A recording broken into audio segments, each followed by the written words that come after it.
വീട്ടമ്മയ്ക്ക് സംഭവിച്ച വലിയ ഒരു അശ്രദ്ധ ജീവനെടുക്കാൻ കാരണമായി എന്ന ഞെട്ടിക്കുന്ന വാർത്തയാണ് ഇപ്പോൾ പുറത്തുവരുന്നത്.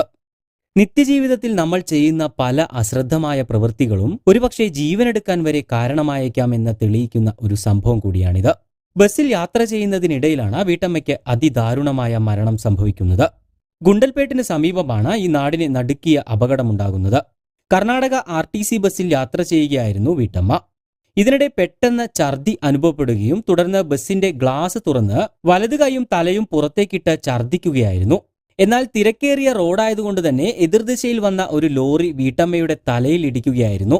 ഇടിയുടെ ആഘാതത്തിൽ വീട്ടമ്മയുടെ തലയും ഉടലും വേർപെട്ടതായാണ് ദൃക്സാക്ഷികൾ പറയുന്നത്. ഹാലഹള്ളി സ്വദേശിനിയായ ശിവലിംഗമ്മ എന്ന 45-കാരിയാണ് ദാരുണമായി മരണപ്പെട്ടത്. സംഭവവുമായി ബന്ധപ്പെട്ട് ടാങ്കർ ലോറി ഡ്രൈവറെ പോലീസ് കസ്റ്റഡിയിലെടുത്തിട്ടുണ്ട്. ഡ്രൈവറെ ചോദ്യം ചെയ്തു വരികയാണെന്നും പോലീസ് അറിയിച്ചു. മൈസൂർ അർബൻ ഡിവിഷനിലെ ഡിവിഷണൽ കൺട്രോളർ, DMO, DDO എന്നിവർ പരിശോധനയ്ക്കായി സംഭവസ്ഥലം സന്ദർശിച്ചിട്ടുണ്ട്.